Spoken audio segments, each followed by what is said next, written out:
In the Court of Appeal's position on the Finance Act, mixed reactions continue to emerge hours after the court ruling, and of course allowing the government to implement the Finance Act 2023 in a ruling delivered by Justice Mohamed Warsame, Kathurima Minoti and Hello Omondi. This is after Treasury CS Njuguna Ndungu said that the suspension of the act is affecting government operations. The first petitioner in this very case, Busia Senator Okiya Omtatah, however, says it is not yet over. Let's get more from Grace Kanja.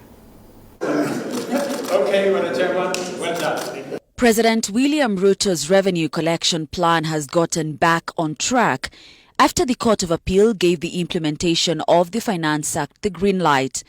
In the ruling, the court said that the application has merit and the same is allowed as prayed, with the effect that the order made on 10th July 2023 suspending the Finance Act and the order prohibiting the implementation of the Finance Act 2023 be and is hereby lifted pending the hearing and determination of the appeal. The application was sought by Treasury CS Njuguna Ndungu, who pleaded with the court, saying there will be a budgetary crisis if the order is not lifted, arguing that the country was losing $500 million shillings a day as a result of the freeze imposed by the High Court. The Court of Appeal, in justifying its ruling, said, "We have no doubt in our mind that the Finance Act and the Appropriation Act are interdependent. While the former provides for generation of defense, the latter provides for the expenditure."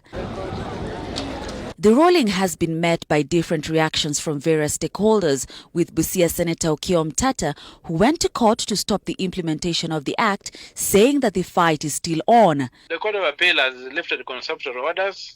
It has exercised its jurisdiction, and we will live with that. We focus on the case in the High Court, and we are also focus on fighting the appeal. Of course, from where I sit, I don't think the court's reasoning was sustainable in law. The three judges said they were mindful of certain peculiar and unique circumstances of the Act, stating that tax is a continuous and annual mechanism and the members of the public can get a rebate for overpaid taxes and levies when making subsequent tax payments. How will you refund all these people who whereby Kenya's about 60% of the taxes paid in Kenya are consumptive? When you buy a matchbox, and it has been inflated by the various things, but a kilogram of sugar, how do you be refunded when the bill is reversed?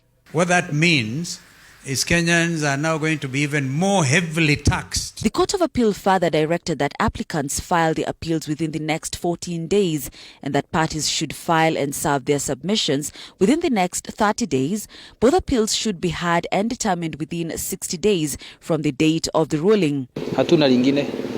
Sasa tuko kuti na kulipa ushuru. Hii serikali mambo imekuwa ngumu, kulea watoto imekuwa shida, kulea bibi imekuwa shida, kwenda kazi imekuwa shida. Tunaamini sasa ni wakati mzuri wa serikali kufanya kazi bila kukwazwa. Tuko na huzuni sana na tunashangaa. Hao watu kwani walikuja na narrative ya hasra, wanataka kusaidia yule mwananchi wa kawaida, alafu ikafika pahali wakasahau. President William Ruto assented to the Finance Bill 2023, signing off on the implementation of new taxes.